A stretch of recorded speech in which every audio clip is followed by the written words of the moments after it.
Hi friends, welcome to the channel. Today I'm going to show you a very cool trick on how to use GPT-4 on your data science projects. I was asked by many fellow data scientists on the possibility of AI replacing our jobs. And I was like, no, not really. If you know how to use these tools to your advantage, no one can replace you. And today I will show you how to use GPT-4 to increase your workflow by 80%. Yes, you heard it right, 80% of your workflow using ChatGPT-4 from going from ideation into execution faster. So let's dive into it. Here we are on ChatGPT. So if you've never used ChatGPT before, you can go on openai.com and you can try ChatGPT directly in here. You can read more about it. You can easily sign up and start using it. So here we have two plans. We have the free plan that gives you access to GPT 3.5. So this one is only text-based, and the plus one gives you also access to inputting images, PDFs, CSV files, and also output images and so on. So we're going to use the plus one because we're going to import a CSV file and ask ChatGPT to do the analysis for us. So I highly recommend, if you're not subscribed to the plus version, if you're a data scientist, data analyst, data engineer, it's quite useful and it really increases your workflow, and it's really useful. So let's go back to ChatGPT. Here I'm using ChatGPT 4, as we said. It has DALL-E included, which is the AI image generator of OpenAI. So that's the one we're going to use. So first we're going to import the CSV file that we're going to work with. So it's a basic table that basically has a bunch of features like gender, married, education, income, etc.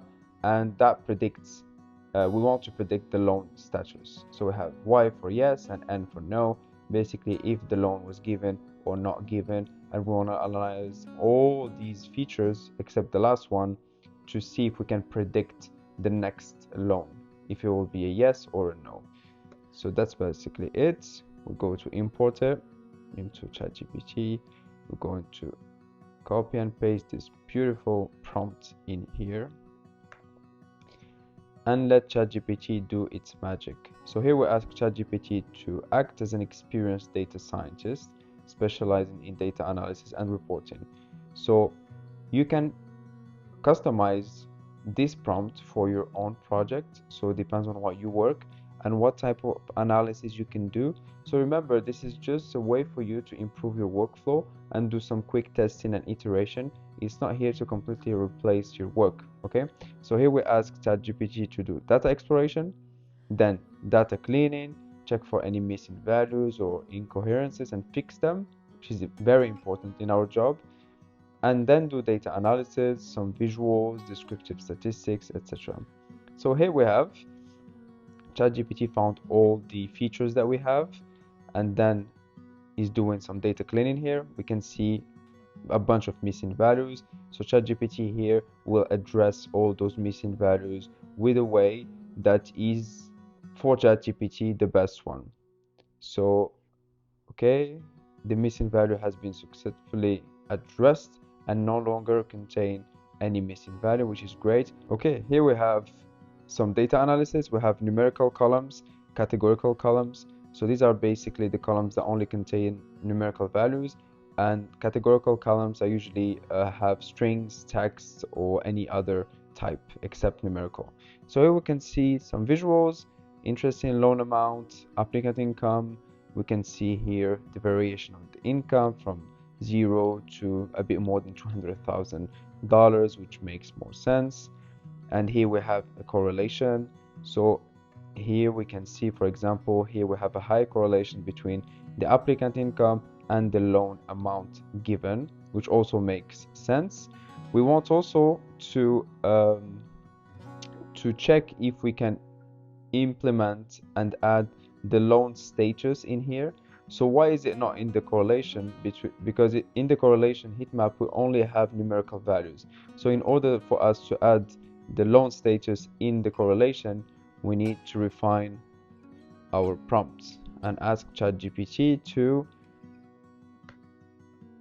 take the values of loan stages, which are y and n, and replace them with 1 and 0. So it will become a numerical column, and then you could also add it into the correlation. Okay, here we are. This is interesting here. So it printed a little bit small, but doesn't matter. Here we have loan stages. It has been added. We can ask GPT to increase or separate this visual just by itself. But as we can see here, there is one that stands out.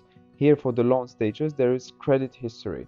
It has 54% of correlation with loan stages, meaning that banks, when they're giving the loans, they base it 54% on credit history, which is a very insightful data in here. So let's keep going and start building our machine learning model. So we'll ask ChatGPT to split the data into X and Y. So X will have all the independent variables, so basically all the features except loan stages, and Y will be loan stages. Okay, as we've seen here, Y for loan stages. Assign 70% for training and 30% for testing. You can do 80-20, 90-10, depends on how big is the data set. Here it's just 700 or 800 rows, so it's not that big. Okay, we want to build a machine learning supervised model that predicts if the loan is accepted or not. So basically what it's going to do is assign 70% of the data into the training, and then we're going to test on the 30% of the data set and see how is the percentage of accuracy that our model has. We're asking here to make a table comparing different machine learning models. So instead of doing just one model after the other, we'll ask ChatGPT to do a few, and it will return us a bunch of different models and their performance. Here, some of the interesting characteristics that we can look for are training time, testing time, F1 score, and accuracy, of course. Okay, here we are. ChatGPT is detailing the workflow because we asked for it. We asked detail your workflow, so it will explain what the AI did exactly. So it's really interesting if you want to communicate your results as well. And here we have the machine learning models used by ChatGPT: logistic regression, decision tree, random forest, support vector machine.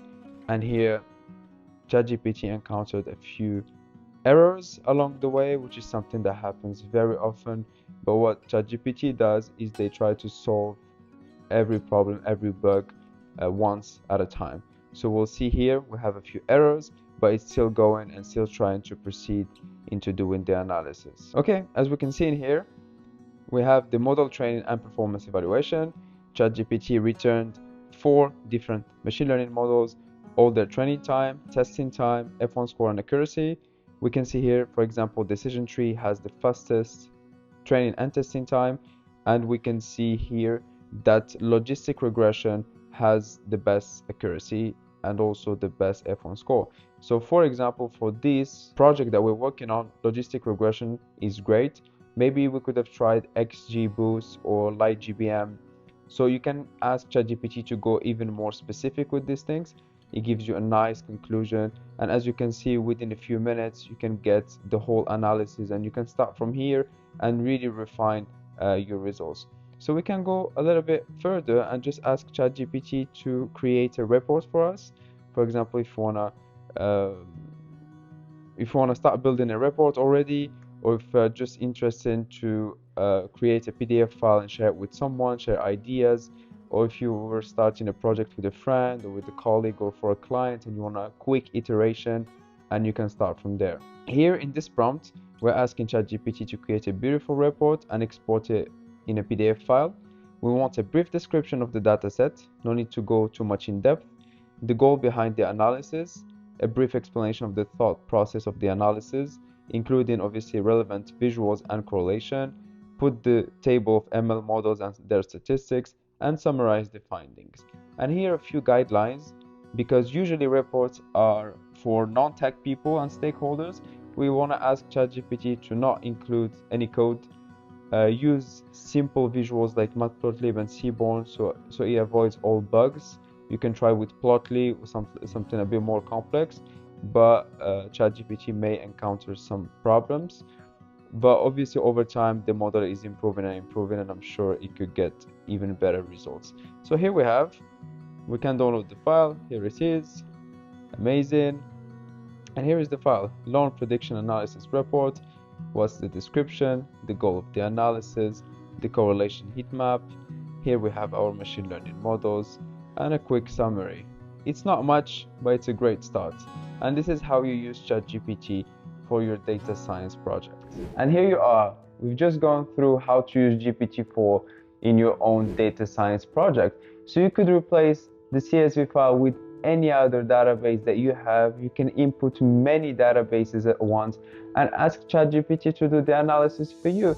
And the good thing in here is that you can even ask ChatGPT to give you the source code and you can use it on your own project. One thing that you should remember, and that is really important, is to check the output of ChatGPT. Sometimes it can go wrong, it can hallucinate, it can give you things that are completely non-accurate. So be careful to not just copy paste it and finish your projects in 20 minutes. That's not the goal. Here ChatGPT helps you increase your workflow, give you some quick ideas, quick insights, but you still have to do the work. But this will definitely increase your workflow by 80%. Before, we used to all struggle just exploring the data, doing some cleaning, finding missing values. We didn't know how to replace them, how to fill the missing values. Obviously it takes time, but now with ChatGPT you can get some quick ideas and you can use the ones that make more sense to you and implement them for your work. So here's how you can use ChatGPT in your data science project, and let me know if you're interested in this type of videos. We can go into something even more in depth and deploy our models into execution. Thank you for watching, and I'll see you in the next video.